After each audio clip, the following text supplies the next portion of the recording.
Welcome to Exemplar Global's Food Safety Expo session, Key Changes in Food Industry Forces Impacting FSSC 22000, presented by Chad Keimel and Steve Hufford. Chad Keimel is the Chief Technology Officer and founder of Omnex, an international consulting and training organization headquartered in the United States. After graduating from the General Motors Institute, Chad spent a number of years working at General Motors and KPMG before founding Omnex in 1986. Omnex has been involved in innovation of the application of HACCP using failure mode and effects analysis and control plans with integrated quality and food safety combined. Omnex implements customer-focused key measurables, phase-gate new product development, integrated food, quality, environmental, and health and safety management systems, and disciplined problem-solving methods in organizations that produce food. Chad is a registered lead auditor who has conducted hundreds of audits, including multiple audits in food safety management systems. He was also the founder and president of AQSR, an international certification body, for more than 10 years. Chad is HACCP and SQF certified. Chad has published numerous papers and 3 books on the subjects of management standards and quality. He is the author of 3 books on quality standards, including 2 on auditing. Stephen Hufford has extensive experience working in the food industry. As a food safety professional, Steve focuses on GFSI, HACCP, sanitation, and prerequisite programs. Steve has assisted plants with their preliminary SQF evaluations and conducted SQF gap analyses for plants. He has also consulted on projects to enable plants to achieve FSSC 22000 certification. During the course of this work, he revised and created HACCP and SSOP programs, written standard operating procedures for policy manuals, and conducted audits of facilities to enable companies to get certification. Stephen has also worked out of the country assisting firms with their FSSC 22000 gap analyses, preliminary audits, and their FSSC 22000 and FS 22002 policy manuals. Stephen has conducted HACCP reassessments for firms and validated their programs. Chad, take it away. Thank you, Scott. Welcome everyone to the seminar on key changes and food industry forces impacting FSSC 22000. And I'm joined today by Omnex's food safety champion, Steve Hufford. A little bit about Omnex. We are a firm headquartered in Ann Arbor, Michigan, founded 1985, so 33 years in business. We do all different types of management systems. And I'm not going to cover all the details here, but one of the things we do is we're very involved in the different committees writing standards. Very global organization, 15 different offices worldwide. All right. So Scott has already mentioned, given you an introduction to who I am, and also Steve Hufford. So what I'll do then is go right on to the topic at hand, key changes and food industry forces impacting FSSC 22000. As you all know, FSSC 22000 has been just revised to the 4th edition. So lots of things are happening. While this was happening, that the 4th edition was coming out, the ISO 22000 2018 was also released last year. And in the midst of all this, the US government has introduced the Food Security and Defense and the Food Safety Modernization Act and the PCQI programs. So all of this represents a significant amount of change in our industry. So let's take a look and understand how this impacts FSSC 22000 and how we can implement it. So here's the agenda we have planned. We'll start right at the very beginning, the Global Food Safety Initiative that kicked everything off. And then we'll talk to you about the FSSC 22000 scheme. Steve is going to do the first 2 parts, and then I'll come back and talk to you about ISO 22000 and the HLS, or the high-level structure. And then we'll finish up by passing it back to Steve on the FSMA and the PCQI. So Steve, go ahead and you can do the first part of this presentation. Hi, Chad. Thank you. Okay, we're going to discuss the Global Food Safety Initiative. There is the Consumer Goods Forum. It's the #1 global network of the consumer goods industry. There's 400 retailers, manufacturers, and service providers and members worldwide, and they have combined sales total of $2.5 trillion. There's 4 strategic pillars within this. There's a product safety, which is GFSI. There's sustainability, health and wellness, and then end-to-end value chain and standards. GFSI key figures are 6 local groups across the Americas, Asia, and EMEA that implement the GFSI's global network regionally. Over 100 companies, consulting firms, and organizations have collaborated in GFSI's technical working groups. There are over 20,000 stakeholders that follow GFSI around the world. GFSI was founded in 2001 and is one of the 4 strategic pillars as we discussed. GFI standards, the Global Food Safety Initiative, is a collaboration between some of the world's leading safety experts from retailer, manufacturer, and food service companies. There are 9 fully recognized GFSI schemes. There is the FS 22000 food products and packaging. There's BRC Global Standard for Food Safety and BRC Global Standard for Packaging and Packaging Materials. There's the Safe Quality Food version 8. There are separate standards for various parts of the entire food process.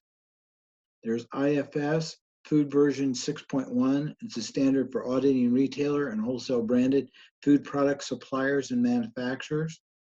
There's Canada GAP, which is Canadian Horticultural Council on Farm Food Safety Program. There's the Global Agriculture Alliance Seafood Processing Standards, and there's the Global GAP. It's a farm assurance standard.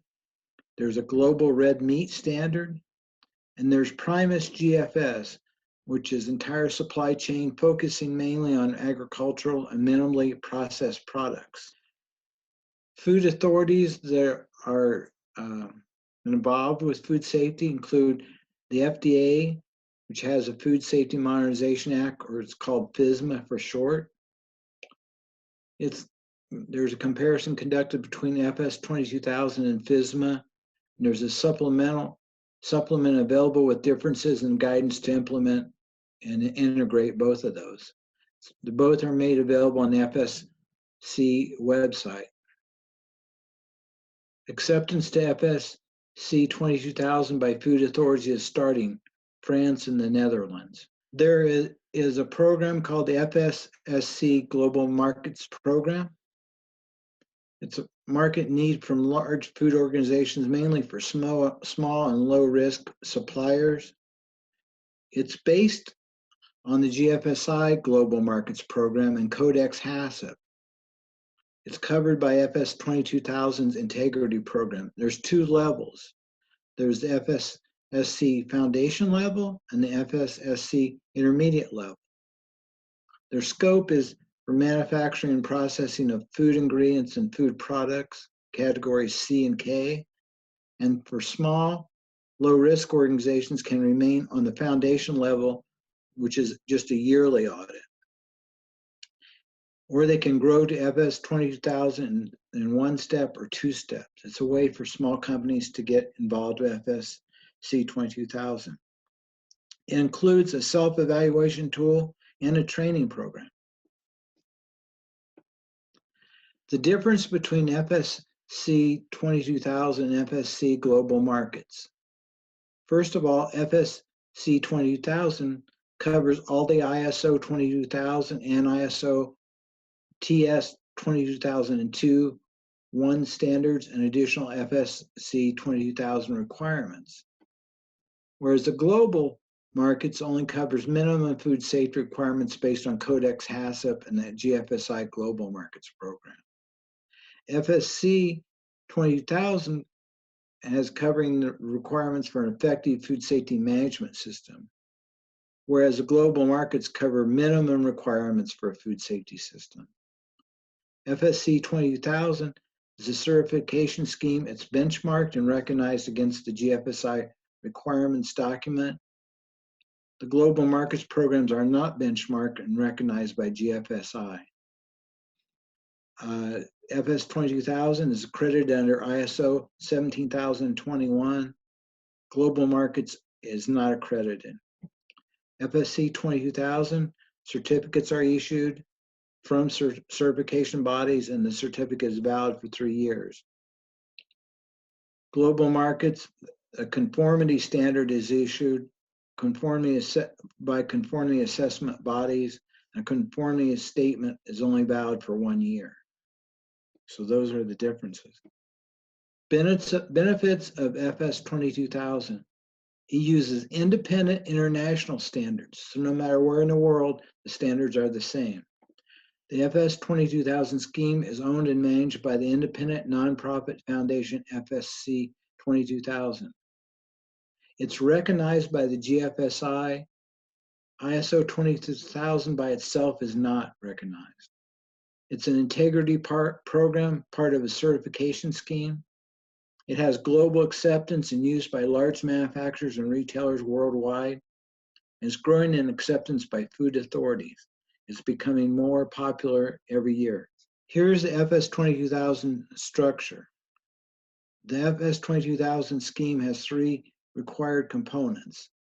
The first component is ISO 22000. That provides a common framework across the entire supply chain to manage the requirements, communications internally and externally, and continually improve the system. Next component is PRPs. Those are prerequisite programs. This sector has specific prerequisite programs that are required. These are based on the ISO TS standards and BSI PAS standards. The third section is FS 22000 requirements, which they add specific requirements to ensure consistency, integrity, and to provide governance and management of the scheme. An additional voluntarily quality management module is available also. It's called FSC 22000 Quality, and it's based on ISO 9001. The FSC 20000 scope includes the ISO TS 20002-1, the ISO TS 20002-4, the ISO TS 20002-6, the ISO TS 20002-3, the NTA 8059, the ISO TS 20002-2, and the PAS 221. ISO 20000-2018 is a food safety management system. ISO TS 20003-2013 has requirements for bodies providing the audit. ISO 9000-2015 is a quality management system for FS 20000 Q only. The FS 22000 scope is intended for the audit, certification, and registration of food safety management system for the following scopes and product categories. For farming of animals for meat, milk, eggs, and honey, but excluding trapping, hunting, and fishing. Manufacturing of food products, such as production of perishable animal food products, production of perishable plant products, processing of perishable animal and plant products, production of products with long shelf life at ambient temperatures, manufacturing of biochemicals, manufacturing of food packaging and packaging materials, manufacturing of food and feed for animals, transport and storage services, catering, and retail and wholesale. Steve, thank you very much. You know, when we first started working with FSSC 22000, they started out with the scope was just food manufacturing, and then they added packaging. And by the way, when they first went and tried to become a GFSI standard. So folks, GFSI is a standard set up, that anybody can go and write a standard to it and you can get accepted. They actually were turned down because they felt there weren't enough prerequisites in it. So they went out and got BSI's, British Standard Institute's, publicly available standards or past standards. And that's how they added. So we just looked at past standards, and slowly over the time, they have increased the scope. And the 22,000, ISO 22,000 has adopted these standards. And that's what you see then as part of the -1, -2, -3 are these prerequisites coming in. So here is what we see then. ISO 22,000, so FSSC 22,000 is ISO 22,000 plus the sector PRPs, prerequisite programs. You have to pick packaging, you have to pick manufacturing, and so on, and additional requirements that are as part of FSSC. You actually can go to their website and you'll see the additional requirements, and all three of these equal FSSC 22,000. So that's how FSSC 22,000 works. So for the longest time, you could just be FSSC 22,000. Recently, they added, if you wanted to add a Q to it, which is quality, you could get certified to ISO 9001 also, and you would be FSSC 22,000-Q. As Omnex always tells people trying to do FSSC 22,000, going for food safety, you can almost get quality for free. So 7-8 years ago, when we first started working with FSSC 22,000, most of the food manufacturers and packagers were just going for food safety. And when they went for food safety, we tried to explain to them quality almost gets, you could do almost quality for free, okay? Meaning it's very easy to implement. So now you can go for FSSC 22,000, or you can go for FSSC 22,000-Q. All right. So what will they do for the -Q? You can get an integrated audit of FSSC and ISO 9001. And by the way, you can't just go for FSSC Q without doing FSSC 22,000, meaning you can't just go for the ISO 9001 portion without doing the food safety also. And of course, remember, FSSC 22,000 is a nonprofit based out of the Netherlands. So FSSC 22,000 lays out the scheme, and certification bodies must get accredited. And what they're saying here is that the registrar needs to be able to do ISO 9001 and be licensed to do FSSC 22,000 and FSSC 22,000-Q through the FSSC 22,000 body. All right, and you'll actually get 2 certificates. So what did we learn just now? We just learned FSSC 22,000 is actually 3 different ingredients, right? And one of them is ISO 22,000. Now, just wanted to share with you, the FSSC 22,000, as it stands today, has not incorporated the new ISO 22,000 2018. So at any time now, we're expecting an upgraded version of FSSC 22,000 to come out, meaning to come out with the latest 2018 standard. I hope everybody isn't too confused. ISO 22,000 is written by the ISO body. FSSC 22,000 gets its accreditation from GFSI, 2 completely different bodies, okay? And this ISO 22,000 has changed, and the FSSC 22,000 hasn't, also changed, but they didn't incorporate 22,000 2018 yet. All right, so this leaves a little bit of a quandary to folks who are going for FSSC 22,000. And what Omnex is advising companies to do is to implement FSSC 22000 with the new 22000 2018 standard. I'm sure I've confused you all, but maybe you can go back and hear what I said again, and it'll be clear to you. So what is this ISO 22000? It is not a GFSI standard. It does not fall under what they're calling the certification program owner, meaning GFSI. It is not PRPs, and it doesn't fall under that global program called the Integrity Program. Okay, so ISO 22000 is a part of the ISO standards that all we auditors know about, which is the International Organization for Standardization, which I'll get to talk to you about in the next slide. One more thing, if you're just ISO 22000, going from ISO 22000 to FSSC is easy.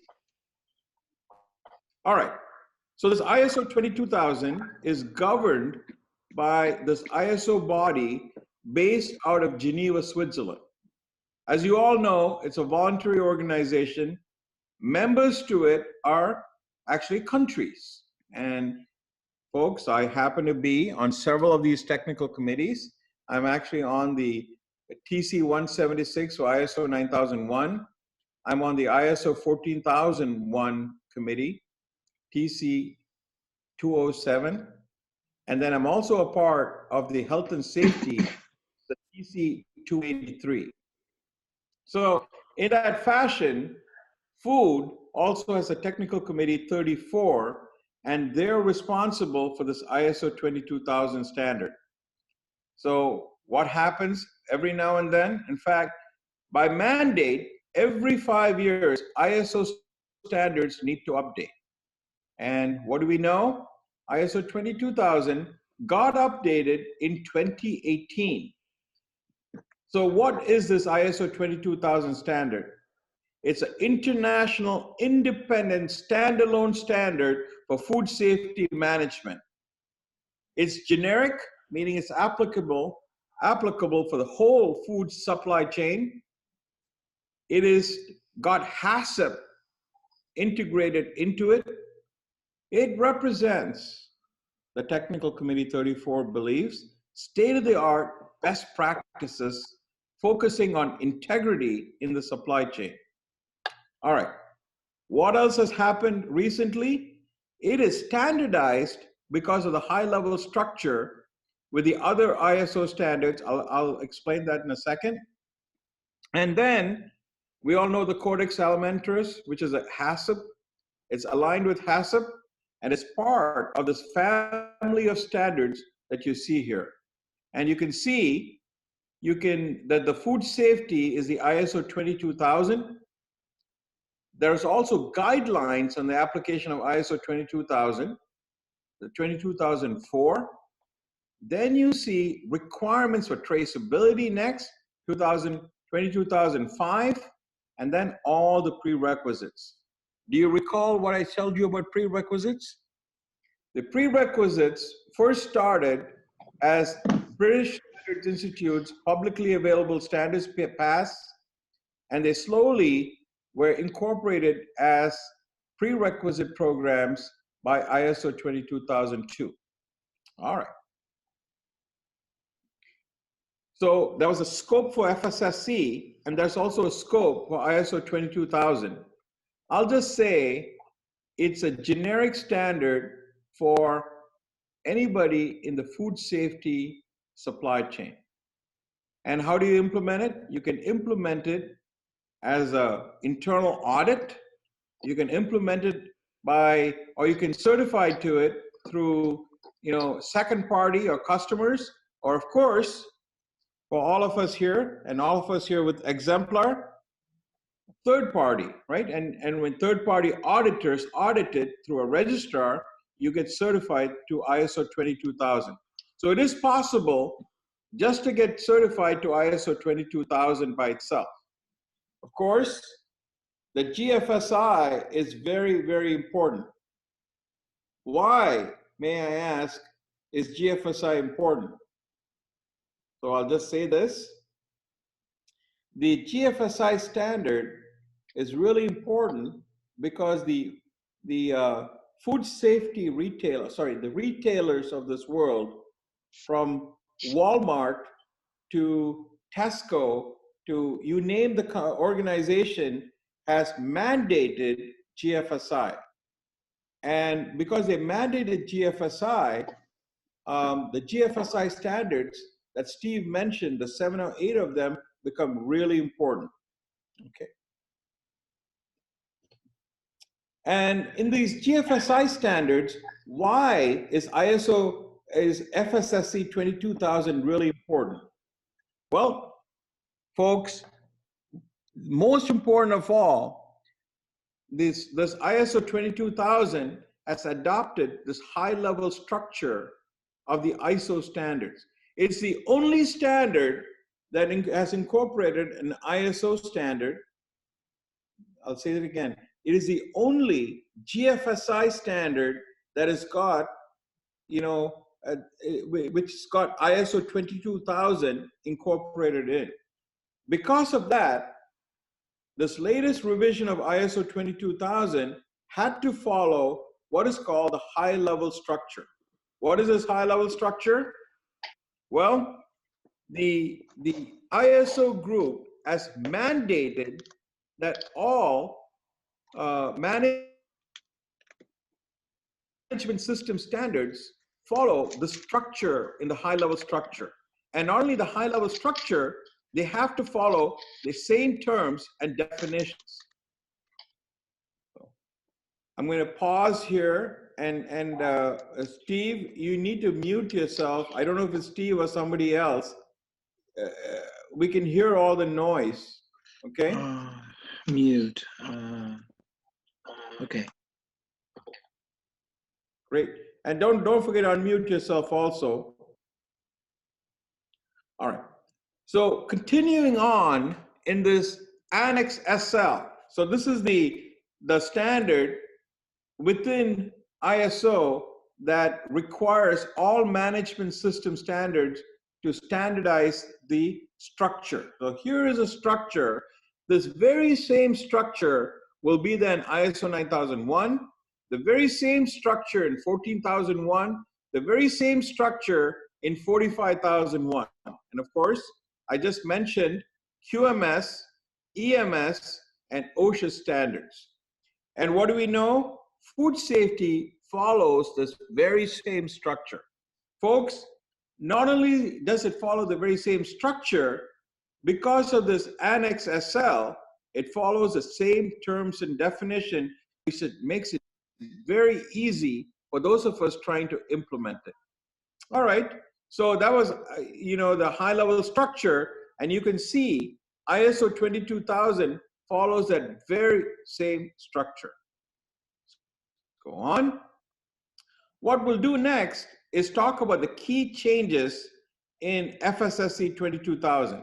I'll say FSSC 22000, but I'm going to be talking about ISO 22000 because ISO 22000 changes are FSSC 22000 changes. All right, key changes. Number one, as you all know, the ISO standards have incorporated in risk-based thinking. So risk-based thinking has then also a part of the food safety management systems. It also has a requirement in terms of organizational risk management, not just food safety management, but ISO 22000 now talks about organizational risk. And it says the organization must plan and implement action to address organizational risks. That's how they looked at the overall context and interested party expectations affecting planning, okay? And what they said is addressing risks serves as a base to increase food safety management system effectiveness. And of course, it just always had, and again, brings in this idea of hazard analysis into the processes, all right? So when you implement food safety, you have to look at HACCP or hazard analysis and control plans, okay? Critical control points, sorry. Hazard analysis and critical control points, HACCP. And, ISO 22000 and FSSC always has had HACCP, but it's part of the ISO risk-based thinking that you have to implement organizational risk and HACCP. All right. So here's a summary of the key changes to ISO 22000. There's a new clause, 4.1, context of the organization. 4.2, understanding interested party needs and expectations. And then a 4.4, food safety management systems. Folks, most importantly, you will see in 4.4 the idea of the process approach. Where else do you see the process approach? You see it in ISO 9001, and it's expressed more fully in ISO 9001. So when you implement food safety, we can integrate in the process approach of the organization. So the food safety policy now includes context and strategic direction. Some new words that were not there before, Steve, that when you implement food safety policy, you have to consider the context of the organization and the strategic direction. And then, of course, new is this idea of planning and addressing risks and opportunities that influence the context of the organization and the interested parties, and to come up with an action plan to address these risks and opportunities.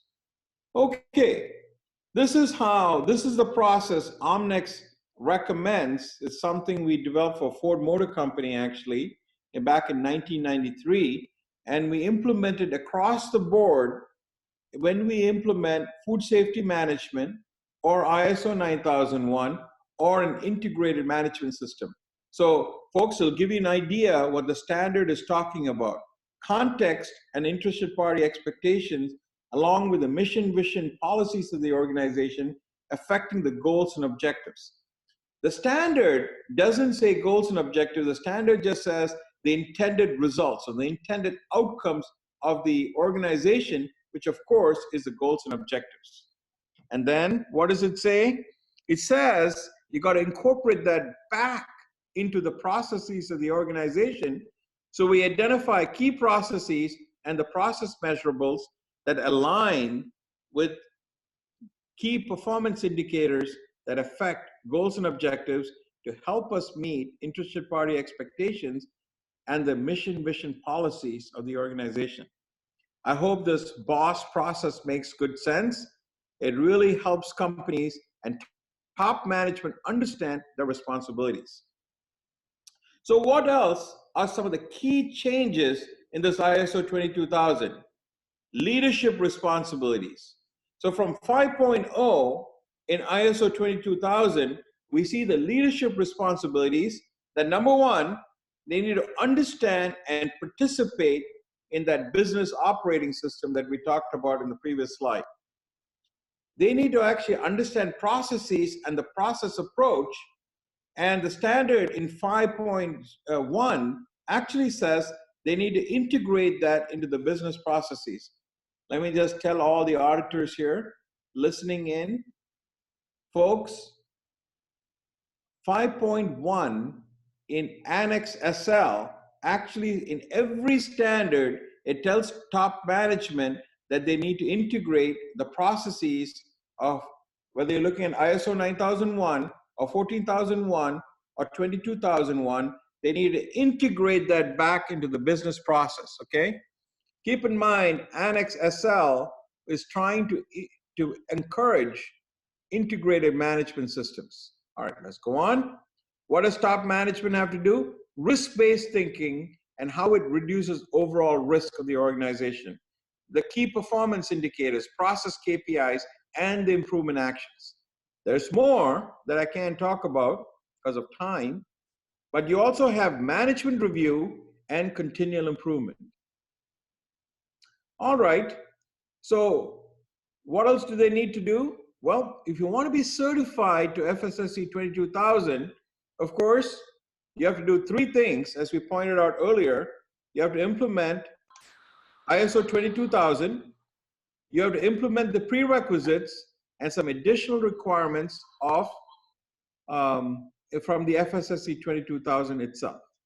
And in the process, you have to implement context of the organization, leadership, and all the rest of the clauses. And clause 8 helps you actually in incorporating food safety or HACCP into it. All right, with that, let me pass this on again to Steve, who is certified in PCQI and will talk to you about PCQI programs. Thank you, Chad. We're going to go over PCQI programs, which PCQI stands for Preventive Controls Qualified Individual. The United States government passed the Food Safety Modernization Act, and we're going to go over some of the programs that are involved with that and the certifications you get. The Food Safety Preventive Controls Alliance, they have a preventive controls course for human food. It was developed by them. It's a standard curriculum. It's recognized by the FDA. FDA actually created the course, so it's the same course no matter where you take it from, but it has the requirements in the course so you can be a preventive controls qualified individual. So you're able to write the programs that are needed for FSMA.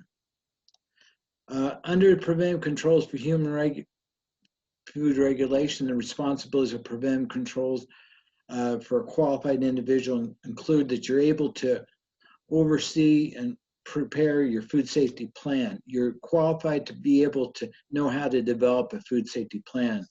You know how to validate your preventive controls. Validate means that they're effective and they're working. You know how to do the records review and make sure the records are accurate and complete. And you know how to reanalyze the food safety plan.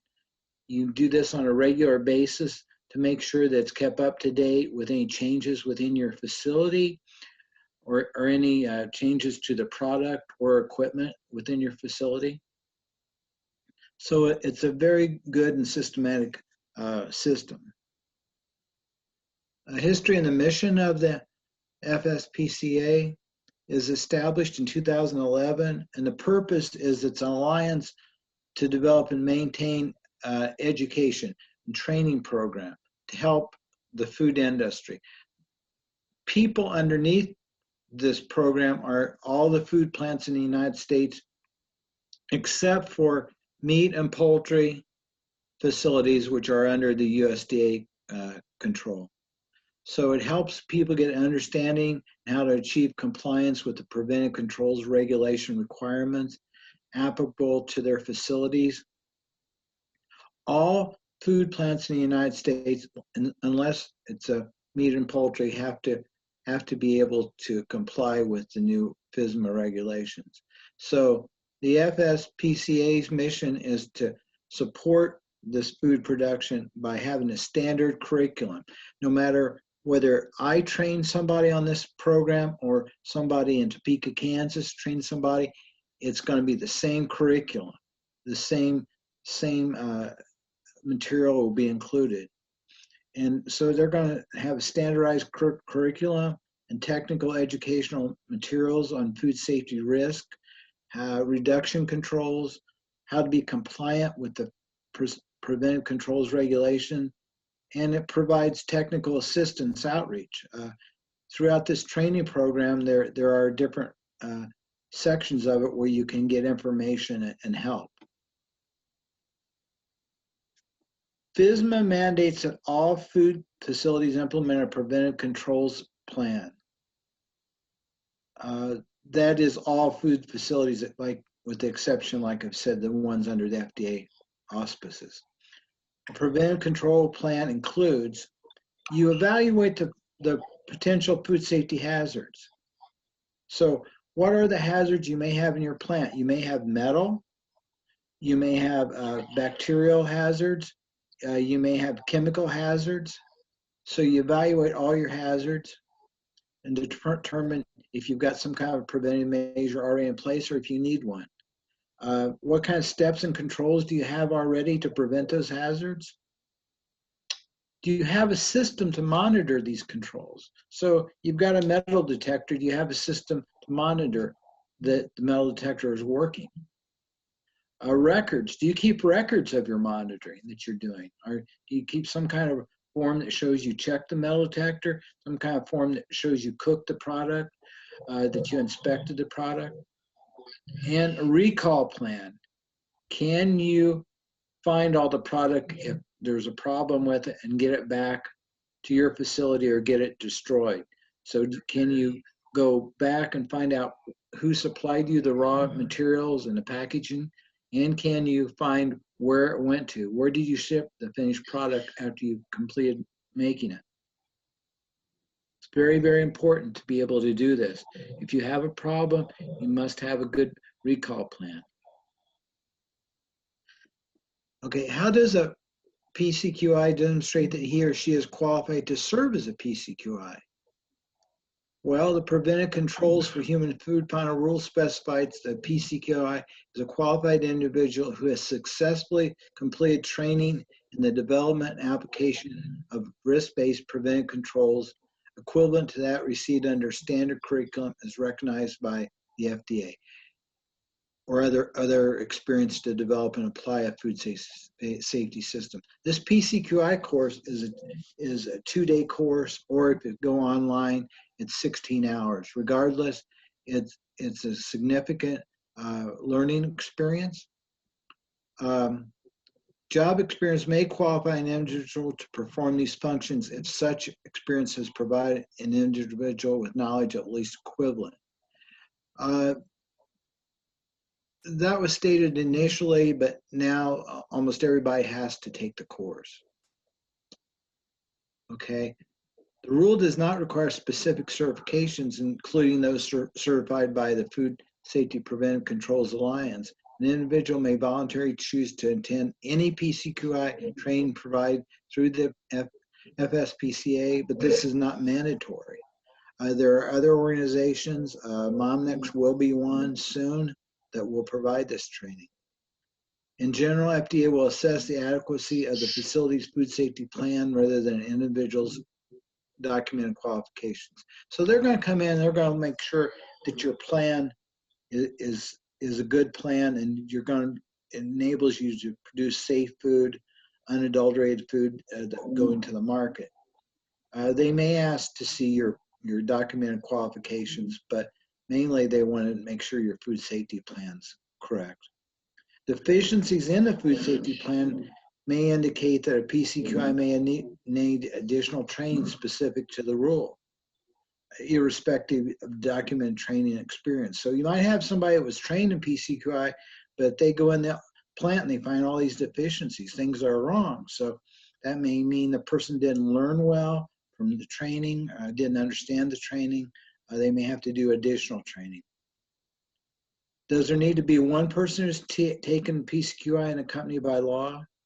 Can I use one PCQI for all my facilities, or must I have one for each facility? The preventive controls for human food final rule does not prohibit a company from utilizing the services of a single PCQI for multiple locations. However, if something happens that person would leave the company for some reason, then you would have an issue. So it's best to have more than one. Additionally, there are no restrictions on the proximity of the locations that are under the directions of the PCQI. However, each facility must have a PCQI prepared or oversee the preparation of a food safety plan specific to that facility in accordance with 21 CFR 117, which CFR is Code of Federal Regulations.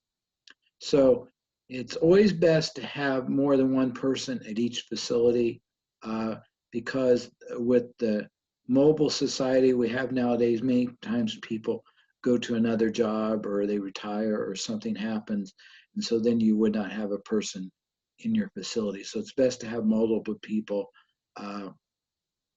to handle this position. Question is, I have many food safety certification, HACCP, GFSI, SQF, BRC. Do I still need to take the PCQI training from the FSPCA or another body? Yes, that preventive controls rule specifies a PCQI is a qualified individual who has successfully completed training in the development and application of risk-based preventive controls, at least equivalent to that received under a standard curriculum, or be otherwise qualified through job experience. Job experience may qualify you, but it's best to take the program. There are some differences in the requirements of the current GMP and PC rule compared to the requirements of HACCP regulations and other preventive-based food safety programs, such as the training provided by the International HACCP Alliance, which is training that Omnex does provide. Such an individual may need additional training specific to the current GMP and PC rule. However, the current GMP and PC rule does not require any specific certifications, including certifications by the FSPCA. In general, FDA will assess the adequacy of the facility's food safety plan. So once again, it's the nuts and bolts of your food safety plan. Is it working? Is it effective? Are you keeping good records? Rather than looking at your individual qualifications.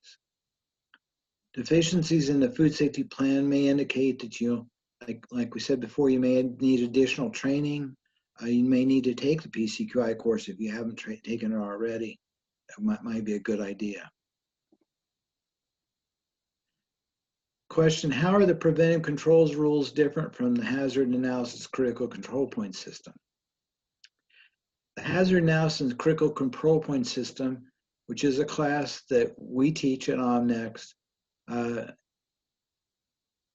many FDA regulated manufacturers have in place, are the foundation of preventive controls regulations. Although there are similarities between FSMA preventive controls requirements and the HACCP system, not every provision is identical. For example, in HACCP systems, controls are applied at critical control points, where preventive controls include controls at critical control points or controls other than those. So the gist of this is, in HACCP, you have two kinds of control points. You have critical control points, where you prevent, eliminate, or reduce a hazard to an acceptable level. And those are essential and have to be in your system. And then they also have control points, which could be like sampling the raw material when it comes in, when it arrives at your facility and stuff like that. It might be a control point, but not a critical control point. Whereas the FSMA system has preventive controls. A preventive control can be a critical control point, can be a control point, or it can be just controls that are based in the system that are neither, just another control in the system. So that's how they're a little different. Preventive controls, when you say that word, it doesn't mean it's a critical control point. It could be a critical control point, or just another point or step in your system where you want to institute some kind of preventive control. That could be, for instance, a pest control. That pest control is not a critical control point, and it's not a control point, but it's something that you sure need to have to prevent some issues within your facility.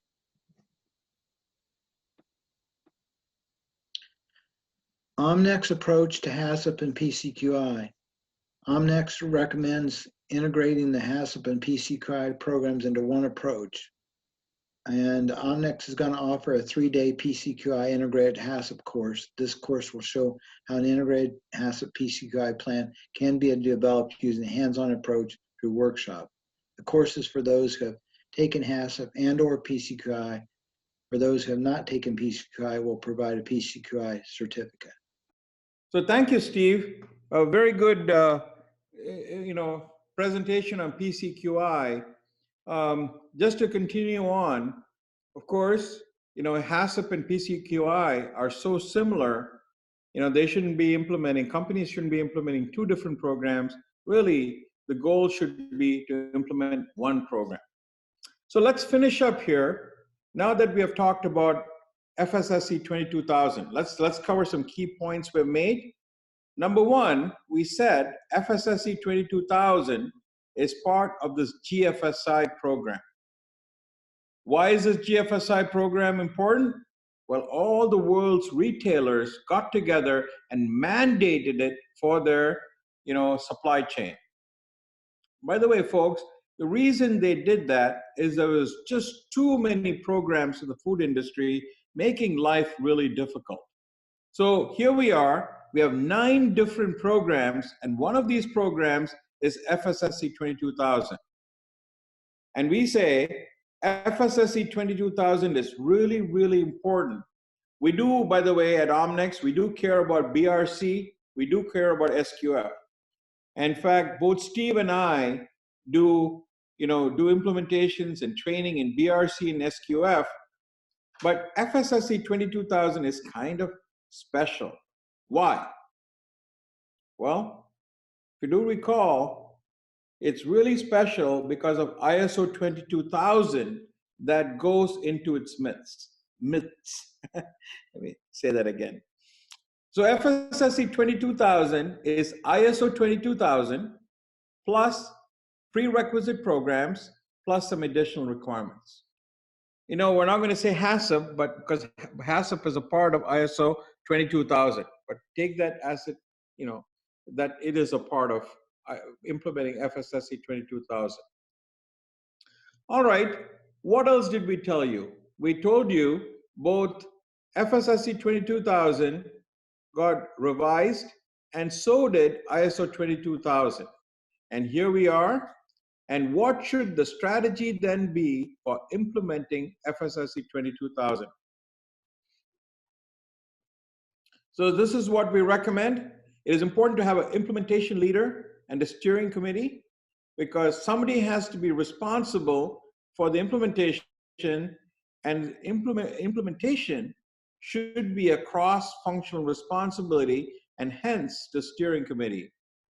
So the steering committee and the implementation leader needs to discuss and plan the approach to FSSC 22000.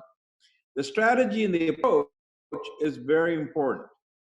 So something I just mentioned to you, FSSC 22000 requires ISO 22000, FSSC additional requirements, the prerequisite programs, and the prerequisite programs are based on the scope. If you're a food manufacturer, you have to take the prerequisite for food manufacturing. If you're a packager, you have to do the packaging. And what else did we say is mandated by the US government?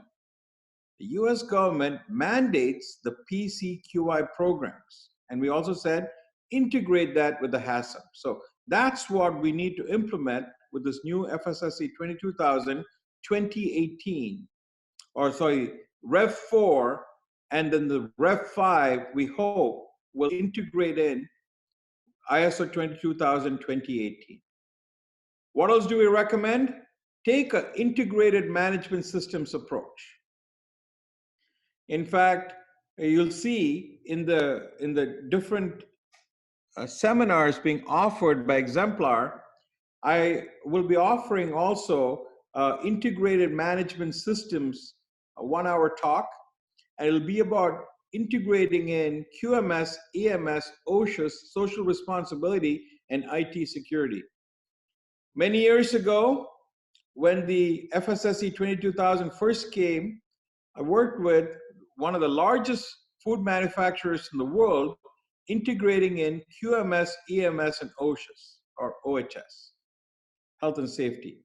But now we recommend social responsibility and ISO 27000 in its inclusive. Then what do we recommend? Implementing the business operating system with the integrated context, interested party expectations, and planning. Part of the change and part of the strategy for FSSC 22000 needs to have an expanded leadership role and a culture change of, where the baton for implementing food safety is handed off from the food safety manager really to top management, who the standard says is accountable. We also recommend you implementing software for ease of implementation. So what are the steps to transition? Discuss and plan the approach to 22,000, conduct a discovery gap analysis, create an implementation plan with a steering committee and process owners. The idea of process owners is very important. The steering committee or the implementation leader shouldn't take the responsibility for all the clauses. It needs to belong to different key managers or individuals inside the organization, i.e., the process owner. Implement your key strategies and initiatives, document your processes and procedures, roll out the new system, the documented system, conduct internal audits, conduct management review, and then, of course, invite in your registrar and conduct third-party audits. So this is an example of an implementation plan. And folks, really, we'll finish this FSSC 22,000 with a summary. So here's a summary. FSSC 22,000 has been revised to a revision 4. ISO 22,000, meanwhile, got released also approximately at the same time. And the FSSC 22,000 has not been updated to include in 22,000 2018. But our recommendation is that's the way to implement if you're implementing right now. So ISO 22,000 is very important because it's just been released, and the FSSC 22,000 will change. It's a matter of time. And why this is important, this 2018 release is important, is it aligns with ISO 9001, 14,001, which is EMS, Environmental Management Systems, and ISO 45,001, which is Health and Safety. Why? Through the high-level structure. The FSMA and the PCQI remain as challenges, and the industry has not really understood how to integrate it with GFSI. And of course, what we say is integrate it in with the HACCP programs. So all these changes are significant, and implementing FSSC is going to be challenging. Omnex recommends leadership involvement, and the organization consider adopting IMS along with enterprise quality or integrated management systems software. You know, I'm on the ISO 10013 committee for the US tag, and some of the new types of documentation we're bringing about is the idea of electronic workflows. Well, it's time for us to take a look at these new ways of documenting and institutionalizing processes in our organization. Folks, thank you very much.